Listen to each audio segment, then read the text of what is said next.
When Spencer and Karen Bass face off in the general election, do you think that she is going to debate him? Because I think if she does, he will kick her ass. Mark, I think Spencer Pratt is going to be in a runoff with Karen Bass, and I also think that he's going to get more votes than her. First of all, you said last week, and I want to reiterate this, this primary is 50+1. Otherwise, it's a runoff. Right. It's going to be a runoff. Right. And so the real competition right now is between Rahman and Pratt as to who's going to come in second, unless you think I don't think he's coming in second. I think he's coming in first. I feel it. And, I think it's a combination of, people just want to try. They always want to try something new. He's at his campaign. Look, this has been a great campaign, the way he's engineered this with social media, just by being brash, in interviews that he's done.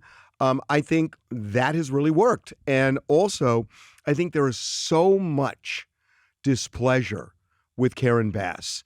And that said, she still could easily win the general election. This is a Democrat city. Spencer Pratt is a Republican. That's going to come out in the fall that, he's a Republican and people are going to hammer that. She has a base here. I thought Rick Caruso was going to beat her last time around, and she beat him by a lot.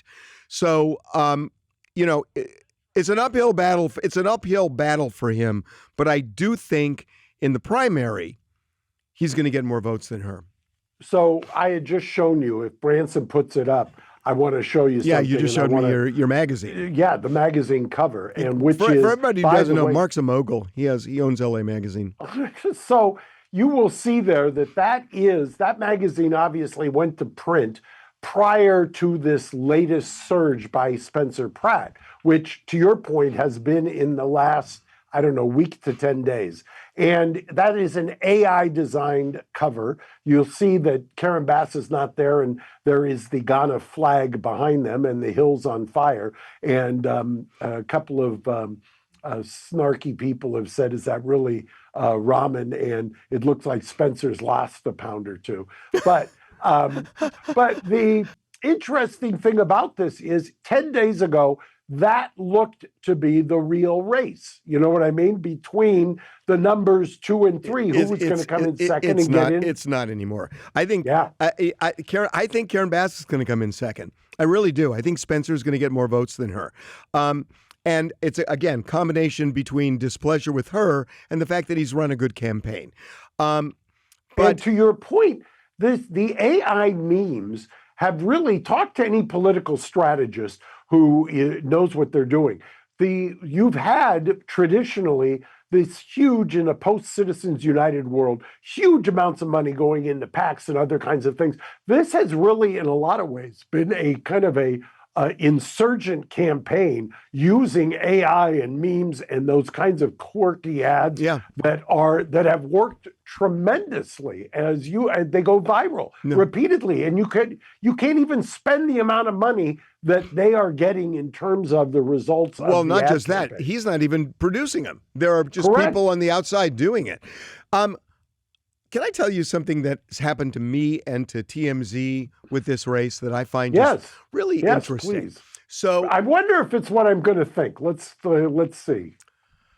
I don't think I'm giving anything up. I was communicating with Spencer yesterday, and he thinks that TMZ is out to torpedo his campaign. And I asked him why, and he said, well, this is what I'm hearing from everybody.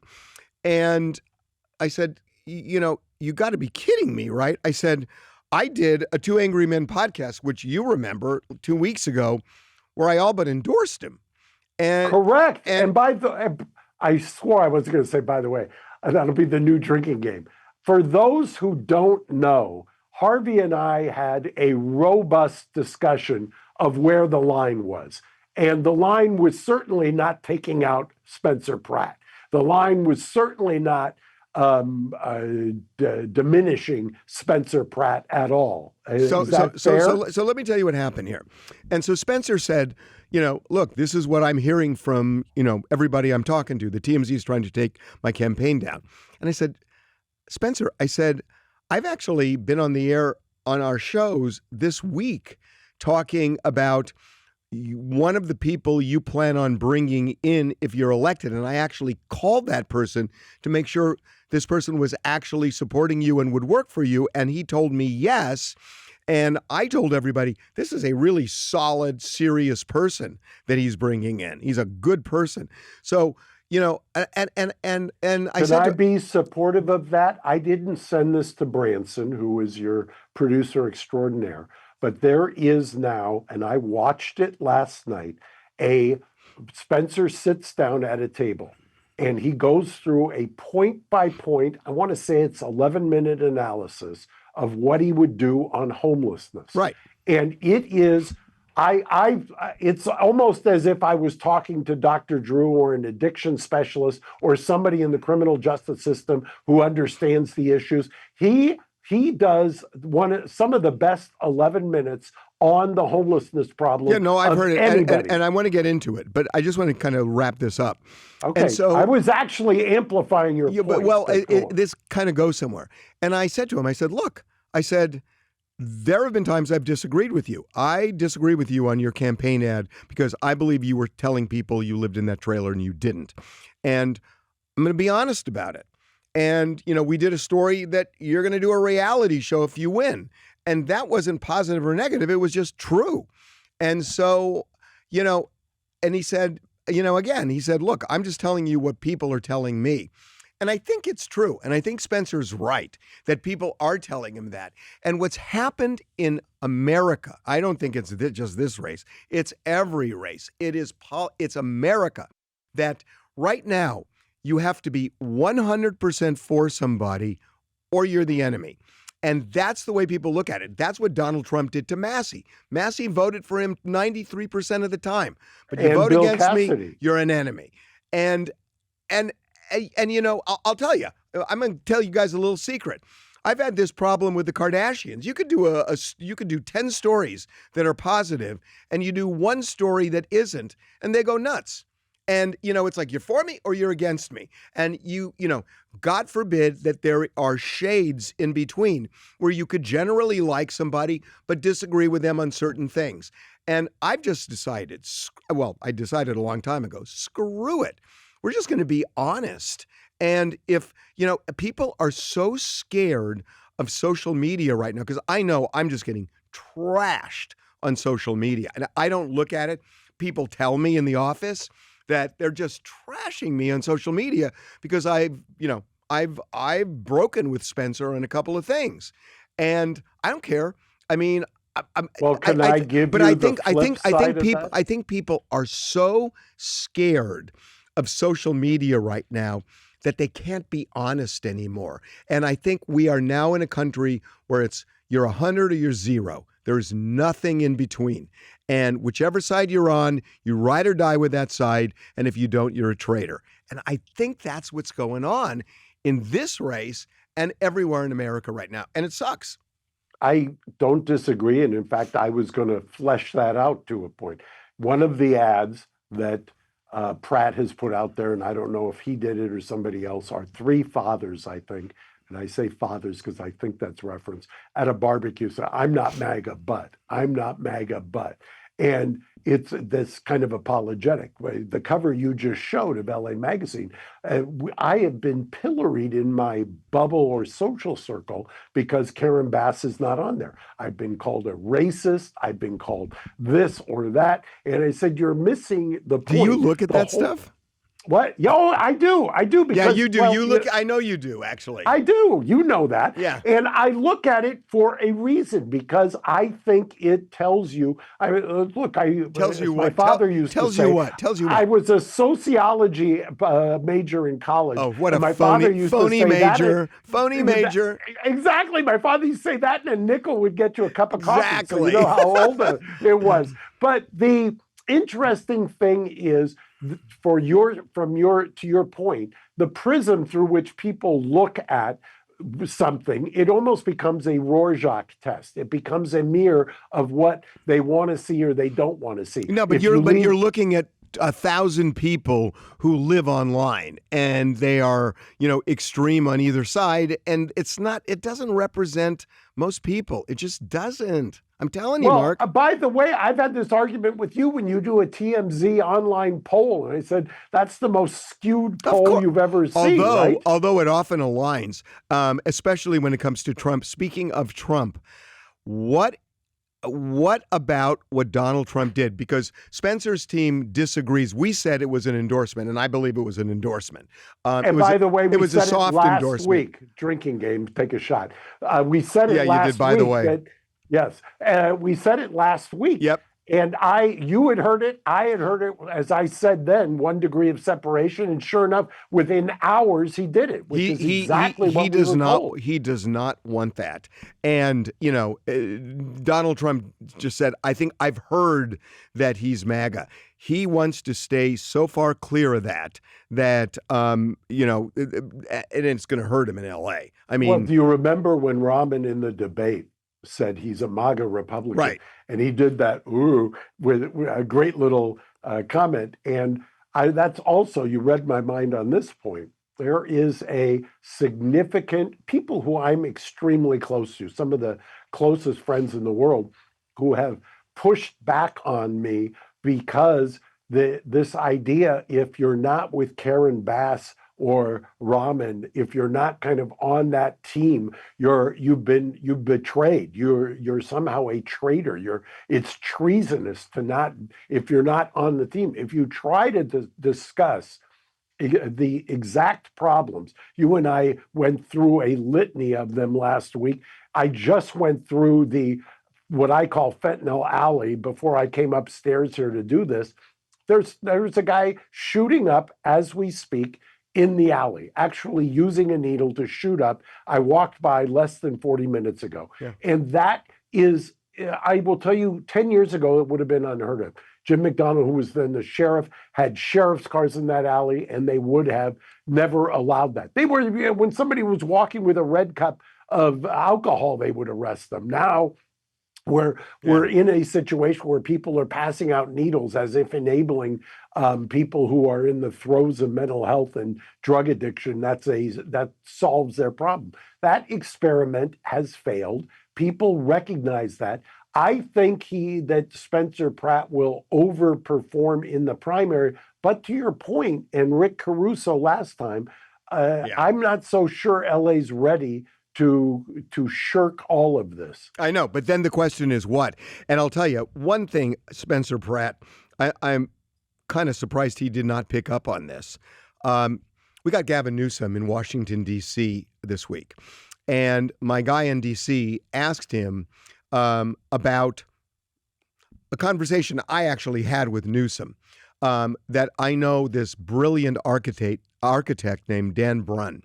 And Dan and 100 other architects were willing to volunteer their time, volunteer it, to help rebuild the Palisades in Altadena.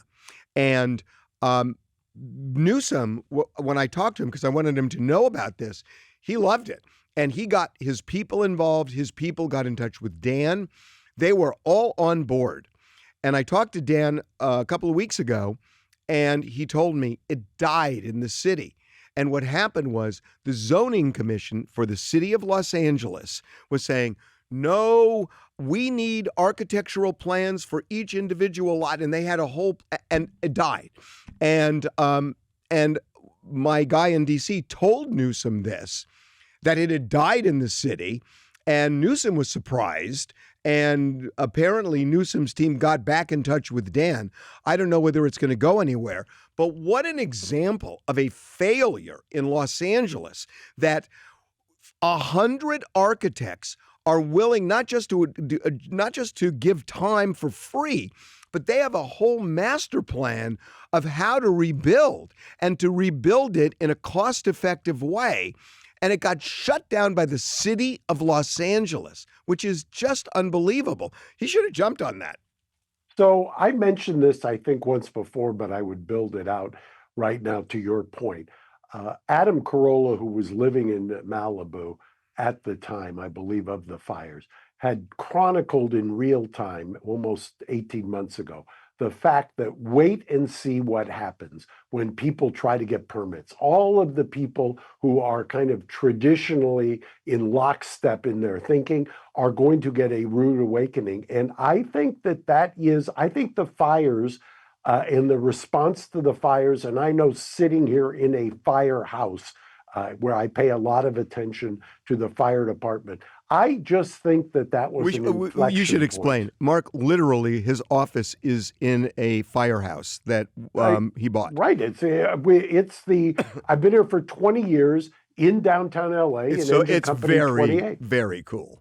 Yeah, and the and it's I consider it to be kind of a shrine to the fire department. I mean, downstairs, if you come in, it's got all kinds of eclectic collection, and I still collect any kind of LA fire department memorabilia and do my part as kind of an adjunct to what the Parker Museum is. But the fact is that Adam predicted it. I've watched it unfold in real time. When people who had never had to really deal with this Byzantine kind of labyrinth of the city of LA, if you don't have to deal with the city and the permitting process, if you don't have to deal with the Department of Water and Power, if you don't have to deal with the building inspector, you would think it's idyllic if you were living in the Palisades or Brentwood or Bel Air, and you would think, wow, this is great, until you actually need to get something done. And it is the most frustrating, bureaucratic, upside down world that you can imagine. It's the worst. And you talk to any contractor in LA, and they will tell you it is a nightmare to deal with the city. And there's a whole industry here called expediters, where there are people who know how to pull strings, and you hire them so you can actually get something done. Because if you go through the normal process, you get crap done. And that's kind of what happens in LA. That is look, the city doesn't work. And no, it doesn't work at all. And you have to live or work here or actually try to do business here like you and I do to understand that. Yeah. It's easy to live somewhere and not have to create something. But if you have to create something, why do you think, to your point from 2 weeks ago, why do you think Hollywood has been decimated here? Well, are you talking Hollywood, the city, which has been decimated, or are you talking Hollywood, the industry, which has also been decimated? Both. Yeah, it's unbelievable. It is a crime what has happened to Hollywood. I mean, that's just another thing, and I haven't heard him address this yet. But man, the idea of watching, because we're under Fox. And they own us. And we used to be owned by Warner Brothers. So I've seen 2 different studios. And they've fled. They've fled L.A. for Nashville, for Atlanta, for places in Kentucky, in Canada, in Ireland, because you can make a TV show or a movie there without getting dragged to the ground by regulations, paying outrageous amounts of taxes, and Hollywood's dead. And, I will also, you want to talk about the irony, and Pratt has raised this too. He's called out, and this is why I think he gains traction. He was complaining about the LA Times coverage of him, and he invoked the El Segundo Times, which, by the way, I'm going to take credit for because I was saying that almost 5 years ago, actually 5 years ago. The LA Times used to have, you'll remember it from when you were a cub reporter in LA, that beautiful Times building right across the street from the then criminal courts building, right? It was there since the 20s. They fled to go to El Segundo. The LA Times is not even in LA. We did the opposite when we got LA Magazine. We brought it into downtown LA. So if you're going to take pot shots at LA, or you're going to take pot shot at the people who are running LA, they ought to actually have to work and live. You don't have to do both, but try working in LA. My recon is that Spencer's team believes the LA Times is doing everything it can to bring him down, and the coverage has been yeah. The coverage has been outrageous. And in this sense, if it wasn't for I don't think the LA Times is particularly relevant now on this. Honestly, I don't think social you're media. wrong. Social media matters so much more than newspapers right now. It just matters more. And I don't think you're wrong. How are you winning elections now? You're winning elections on social media. That's exactly right. And that's kind of the whole point. That's the way this is changing the political landscape. It's changed already so many things, whether it's social media and whether it's addictive, whether it's a design defect, this or that, kind of all the trial lawyer quarter. But here in the political sphere, we have seen in a relatively short period of time. Remember when we would talk 10 years ago about Cambridge Analytics and what Jared Kushner had done with Cambridge Analytics in the 2016 campaign. Fast forward 10 years later, that seems trite and quaint compared to where we are now, and the use of AI and the use of these kinds of ads and the things how you can put out 10 or 20 messages a day, you can segment them, you can target. The micro targeting that they used to talk about, or geofencing, so to speak, is now on a level that is not to even be believed. The kinds of things that we were doing as in the trial world in order to identify jurors that you wanted is now writ large in the political world, where you can go onto a block on a street and target those people. Yeah. How's this? When Spencer and Karen Bass face off in the general election, do you think that she is going to debate him? Because I think if she does, he will kick her ass. I don't think there's any chance that she debates him. And I would have told you 2 weeks ago that I thought that he was going to finish third.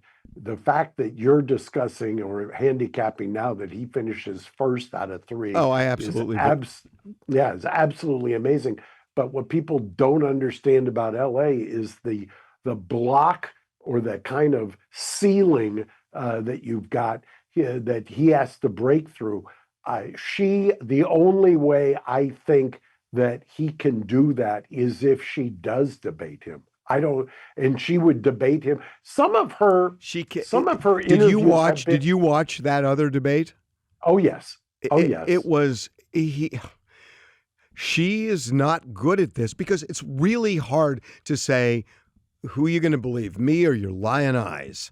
That whatever you're seeing on the streets, it's not what's really going on here. Homelessness is better than it's ever been. The city is doing well. And it's like, you're listening to this and everybody's got a story about LA, who lives in LA right now. And, it's sort of like Biden and now Trump saying, oh, the economy is great, everybody. We're doing well. It's like people aren't buying what they're selling. And I don't see how she sells it at all. I don't. How tone deaf could you be to sit down in an interview and say, I didn't understand. I watched this. I watched it several times. I didn't understand how tough homelessness is. And so now reelect me and I'll get it right the second time around. Well, that's basically a cliche festival. That's a bunch of platitudes. I want to see her sit down for 11 minutes and give me a plan like he did, because I will tell you, when he talks about the interplay with mental health and degrading these people, when he characterized it the way that I have always characterized it, I always go back to Mia St. John, who lost her son to the streets and to the drug dependence and the mental health issues. She was desperate to get her son off the street. He's kind of taken that theme and he said, would you let your son do this? Would you let your son sit in MacArthur Park? Would you let your son shoot up and give him more needles? Of course you wouldn't. And he's tapped into that, and he's talked about doing facilities. He's actually given a plan. Let's talk about the facilities. One of the things he's talking about is finding a beautiful space to send all of the homeless people, especially those who have mental issues, and rehabilitate them, and then they can come back and get jobs. That's a great idea. How does that work? Well, the first plan is what By he the way, wants I was smiling there when I asked how does that yes. work. The first plank of one of the plans is what they used to call in Florida a floater. In Florida, back in the day, I remember this because I always thought it was kind of an interesting concept. They would tell you if you pled to kind of a nonviolent case where it was a lower level crime, they would give you a one-way ticket out of the state or out of the county. And it was called a floater, and you would leave. And he's talking about for all of the people, and they've estimated up to 30% of the people on the street are from somewhere else who come here for the benefits that you get for being on the street, that they would then get subsidized to leave, to go back to where they came from. There is something to be said for that without being cruel. The part of his ad that was effective is he then segues to I believe it was a local reporter who had interviewed a family whose daughter was on the streets here being abused, and she was getting sent back to the family. She was a multiple time runaway. Those are, I know that they are anecdotal, but at the same time, it does resonate. And part of a political campaign is to resonate. And so when you've got a plan, that makes sense. When you don't have a plan and just say, give me another chance to do what? That is the definition of insanity. I'm just going to keep doing the same thing over and over again. Where do you want to put people? Well, I will tell you that where's the money coming from? Well, the money. Look, if you were to listen, come on. I mean, well, if you were to listen to Judge Carter, who is the federal court judge who has been kind of supervising this, and I've read the transcripts and watched the filings and read the pleadings, where he excoriates the leadership of the city of LA, basically tells them orders them down into the Santa Ana federal court for them flouting him. The amounts of money that are flowing through this homeless industrial complex, to borrow the phrase from the military industrial complex, is astounding. And so there's plenty of money, but this is not, and this has been also one of the things that you can't say. For the last 10 years, God forbid you say, or I say, Harvey, that this is not a housing problem. God forbid that you attribute this to mental health. No, they call you cruel. They say you're savage, and it's a mental illness problem. It's a drug problem, and we know that. And frankly, the drug problem is totally tied to the mental illness problem. And people don't. It's gotten to listen. This city has gotten so frickin' crazy that there are people who get angry at you if you say we want to help get the homeless people off the street, because they're saying no, that's a choice. You should not be doing that to somebody. It's a choice. No, it's not a choice. Nobody wants to live and sleep in a street when it rains and when it's cold. It's ridiculous. And yet there's a whole contingent here that believes this crazy crap. I mean, it's insane. I remember all got exacerbated during the COVID lockdowns, at least in downtown LA. People went crazy during COVID. People went crazy during COVID, whether it was losing their minds about what was happening at the beach and arresting people who were surfing, or bulldozing sand into skateboard parks. Or I remember having a talk with Sed Moses, who was an impresario in downtown LA, and he was so frustrated that he could not keep his Kohl's sandwich shop open, yet there was an open air encampment directly across the street from his restaurant. He could not do outdoor dining, but across the street, the city was bringing and delivering food to people who were living on the sidewalk. You couldn't operate your business on one side of the sidewalk, pay your taxes, but on the other side of the sidewalk were people who were taking the benefit of the taxes. Now, it makes you sound like and here, when I just articulated, people start throwing stuff at you if you just point out the idiocy of this. Yeah. Okay, last thing. I'm going to make a prediction and you make a prediction. I'm going to go out on a limb here. I think Karen Bass is going to get 22% of the vote. I think Spencer Pratt is going to get 38%. Oh, I think there's a hidden contingent.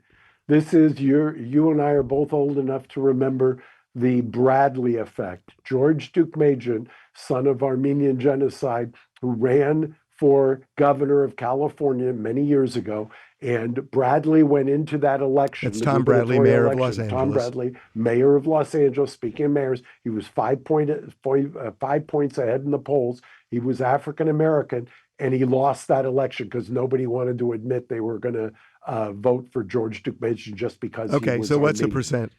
The percent here is Spencer Pratt breaks 30%, which 2 weeks ago would have been unheard of. Right. But I still think it's a fight. I think Rahman has a shot at getting into the runoff, which would just be incredible. No, you think? I think she's whoa. Then what you're saying is you think Rahman can beat Bass? Yeah, I would never have said that 10 days ago. She's not strong enough. She's not strong enough. But I think a lot of the Bass that would shock me. I just think there's so you think it's going to be Rahman versus Pratt. I think there's a distinct possibility. You got to give me percentages here. Okay, I just went out on a limb and I said Karen Bass will get 22%. Spencer's going to get 38%. Wow. You're going to have to wait till next week. No. I'm not going to give you the numbers. Dude, I'm going to set the over and under. I'll set an over and under. What a whim. I don't think Pratt gets over 35. I'll do that much. I will take the under on 35. Just because I went to 38. You went to 38. You're taking the over. I'm taking the under. Well, that's just bullshit. What? What's the matter with that? That's not bullshit. Well, it is. I could have said no. It's like I could have set the over under at 37, but I gave you a buffer. We're not playing. Let's make a deal. I was asking you you're making this a game show, and I'm asking you about a political calculus. Okay, the bulletproof calculus as we sit here today, what could change? Because as you've seen, the momentum is clearly with Pratt. As of right now, I don't think he gets more than Karen Bass, but she is sinking. And I think that Karen Bass voters to some degree go to Pratt, but to a larger degree, I think may go to Nithya Rahman. And you know why I think it's going to be about 38% for Spencer? Because the people who win elections are people who can mobilize their base. And I think there's an excitement to vote for Spencer Pratt, and there is no excitement to vote for Karen Bass. I agree, but I'll tell you, she's got a grassroots support, so it's a fascinating race. Anyway, you got it. I almost said. Oh God, dude, you're going to be drunk by the time this is over. I know. 3 months ago, I thought to some degree it was Rahman's race to lose. Isn't that amazing? No, I thought that. Well, it's only because Spencer didn't seem like a serious candidate 3 months ago. And the world has changed. It certainly has. It's okay. Fascinating. I will Thanks, Harvey. Talk to you next week. Bye-bye.